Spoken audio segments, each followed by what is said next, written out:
Hello and welcome back to the Nasty Metal Production on YouTube, and welcome to another Friday review. And today I am here to review the debut full-length album from the, I guess you can say, resurrected Witchslayer. Again, it's self-titled and it was released independently on June 23rd of this year. And again, I received this thanks to, of course, the guitar player in the band, Ken Mandat. Hopefully, that's how you pronounce, hopefully I pronounced his last name correctly. But again, Ken Mandat, who was also from the band Damien Thorn. And I'll get into at least to some of the members and everything, ex-members, and who were they originally, went on to, and such and such. But here, let me get into my overall thoughts on the debut full-length album from the resurrected Witchslayer. Let's get into it, folks.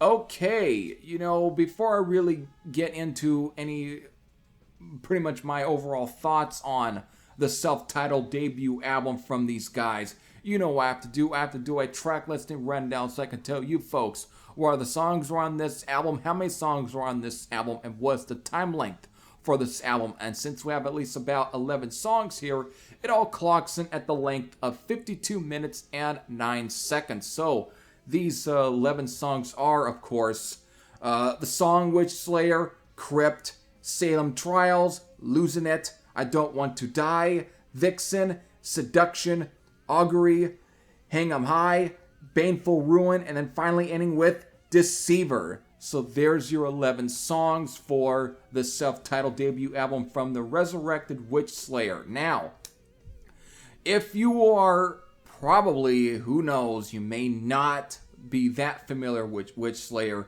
If you aren't, that means you probably weren't one of those that, I guess, invested in those Metal Massacre releases from the 1980s. Again, anything that was from Metal Blade Records.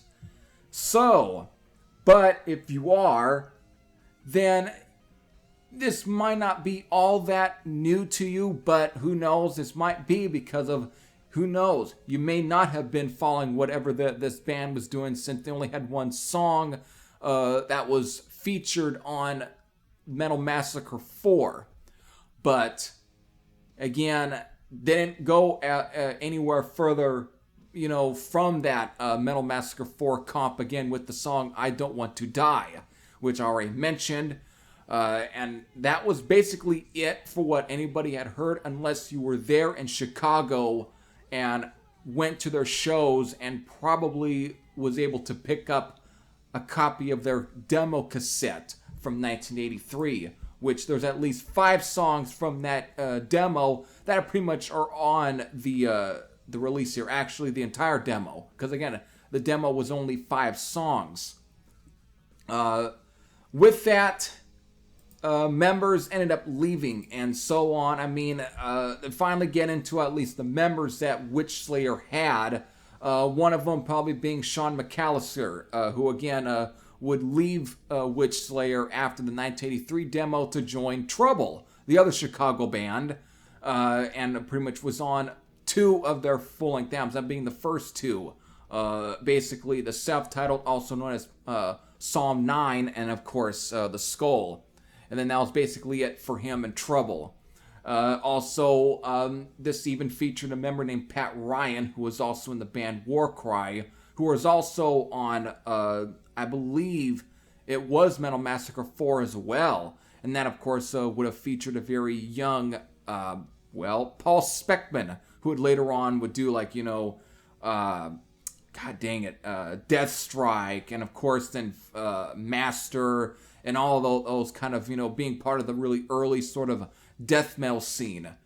So this really features some members that at least had been with some guys, some, real mainstay bands in some of these metal scenes. One, again, Sean McAllister with Trouble, and then, of course, Pat Ryan and Warcry, mostly because of Paul Speckman. Now, it's not quite sure when they split up, but obviously it had to have been probably by 1984, depending. I would say might have been 1984, but only guys like Jeff Allen and Sean McAllister would know that. But probably again, Jeff Allen would be the one that would be the best one to ask on whether or not when they officially, disbanded. But they disbanded, and by 2012, there was at least a small little comeback for the band. But eventually, that was put on hold until 2019, when pretty much most of the when Jeff Allen decided to get the band back together, which Sean McAllister was a part of it as well. He was a part of both reformations of Witchslayer, but eventually left in 2021. But since then, we've had at least, as far as new members, right now, besides Jeff Allen being the only original member left in Witchslayer, we have Gabriel Anthony on drums, who had been in bands like, just looking through here, Tyrant's Reign. Couldn't look through past my camera because it's blocking. But again, Gabriel Anthony was best known for being in a band called Tyrant's Reign. Then, of course, both Ken Mandat and Mick Lucid were both from Damien Thorn, with Ken Mandat being one of the original members of Damien Thorn, again, playing on the very famous, or infamous, the Sign of a Jackal record from 1986. Mick Lucid is the only sort of newer member of Damien Thorn, who again is a new member to Witchslayer. But this pretty much rounds out the members for Witchslayer here. Again, Jeff Allen, Gabriel Anthony, Ken Mandat, and Mick Lucid. So, in some time of possibly 2021, here we go. 2021 to 2022, they pretty much decide to get into recording the first full-length record, and it was pretty much going to consist of everything that they had, that Jeff Allen and Sean McAllister had at least written from, and even along with Craig McMahon, who also is one of the original members as well of Witchslayer. Pretty much re-record everything that was written from 1981 to 1984. So that means including the first demo, and of course other songs that didn't end up getting recorded for a demo, nor end up being recorded for a debut full-length record, because they didn't have, obviously because of member issues, couldn't even find a time to even record anything, or even possibly even see a record deal from Metal Blade, which is crazy enough.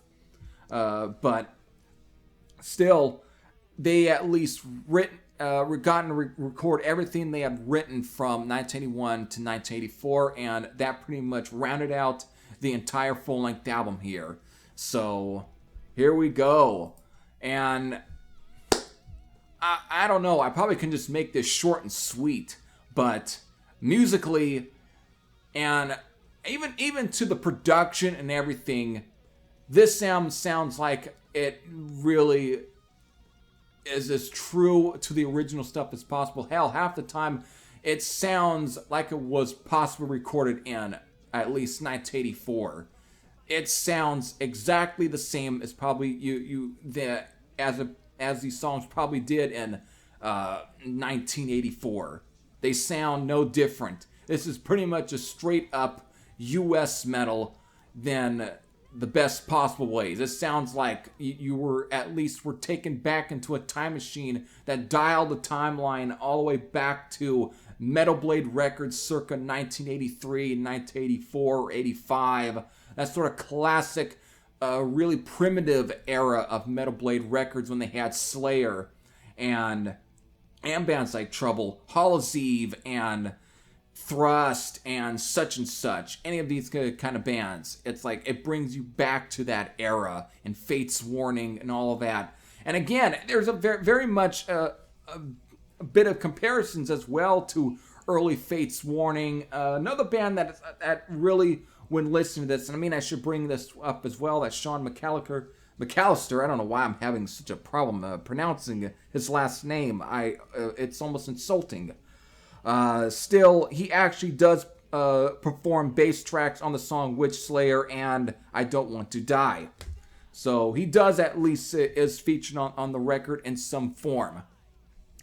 But just to get back to the overall music and stuff, again, I think one of the biggest comparisons I got when listening to this record is that it reminds me of the most recent record from Glacier, another sort of very mid-'80s underground metal band.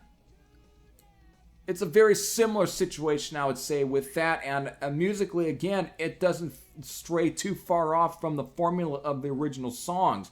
Everything pretty much sounds exactly the same. It's just that you can tell it's a little raw in terms of modern productions, but it still sounds very much primitive. It sounds old school, and it keeps the song the same as they were. Jeff Allen sounds practically the same as he did on those songs, especially a track like I Don't Want to Die, which again, it sounds very much the same as anyone would have heard on, let's say, like Metal Massacre 4.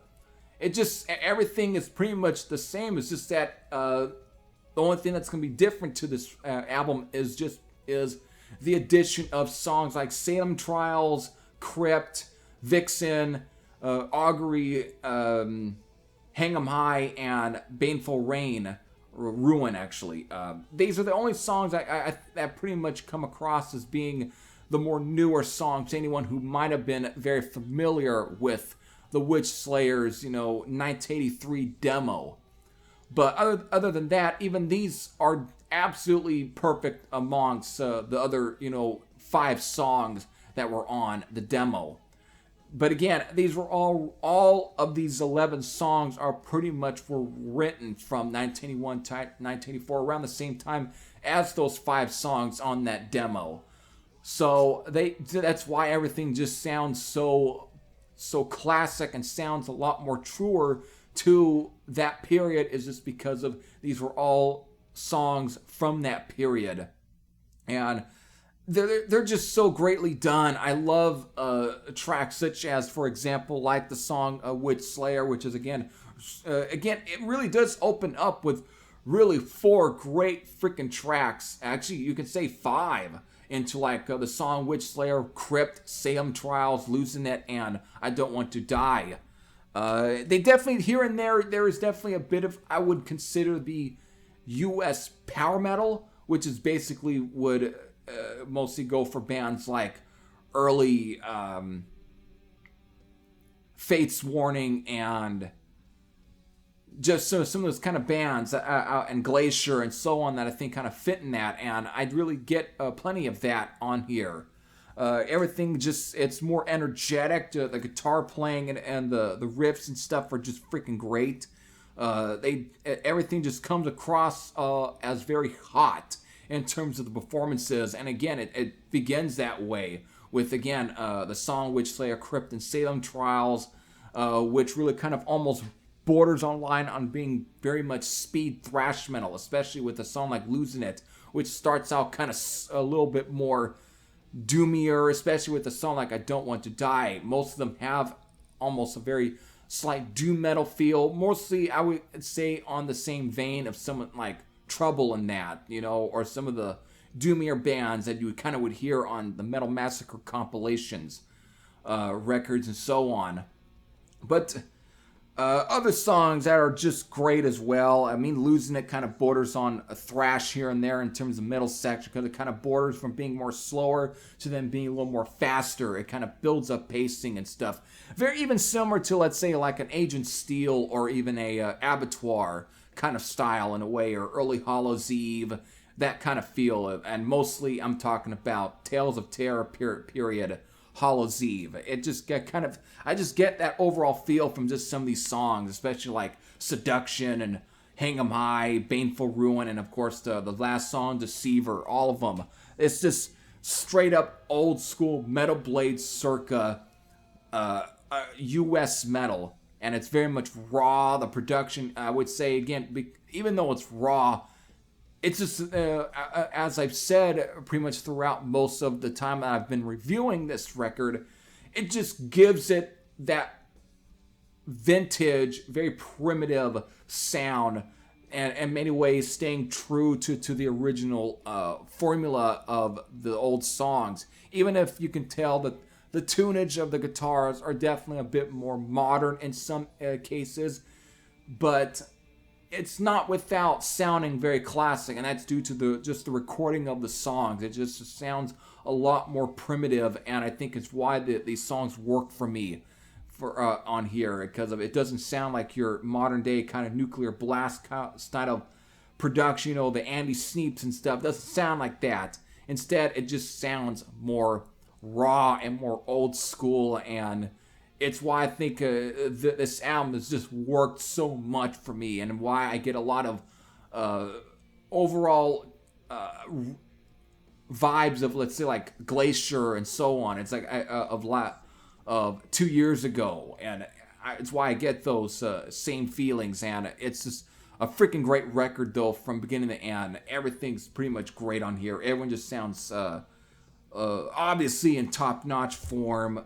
Everyone just sounds like they're absolutely having a blast playing these old songs again. You know, it just comes across as classic and primitive, and I love it for all those same reasons. Again, just for favorites, it would be the title track, Crypt, Losing It, Salem Trials, Augury, Deceiver, and I Don't Want to Die are pretty much the songs I just really dig off this record. But there is not a bad song on here.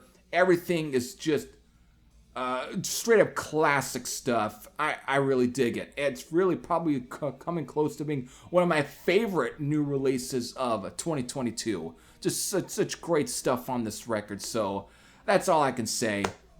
So there it is, folks. There's my overall thoughts on the self-titled debut from the resurrected Witchslayer, and I'm giving it a 9.99. Actually, I said 96. I've at least written down, but I don't know. I think I'm gonna stick with 9.96 out of 10. It's definitely a really good record for me, alongside the new Satan, Saxon, and shit, what else? I've already kind of lost track of already of some of the ones that I probably... and even the new Anvil I really dig. But I would say this, even the Midnight Hellion, and of course, again, the bring up the Satan and the Saxon. This right here, I would say, is almost going to... pretty much is right now in my top 5 of this year. What a great record from beginning to end, and I can't recommend this album enough. If you, and again, thank you to Ken Vandat for at least contacting me for sending this out to me, and or even just suggesting about me reviewing this one. Thank you very much. I really enjoy the hell out of this record. It's really, really good, and I can't recommend this album enough. I'm going to leave you a link to, of course, the band's Bandcamp page where you can buy this release and, of course, listen to it as well. So I recommend this enough. If you love bands like Fate's Warning, Glacier, and other bands like Thrust as well from Chicago, and Trouble, and Hollow's Eve, and any of those classic Metal Blade era of bands, just the whole Metal Blade records of the 1980s.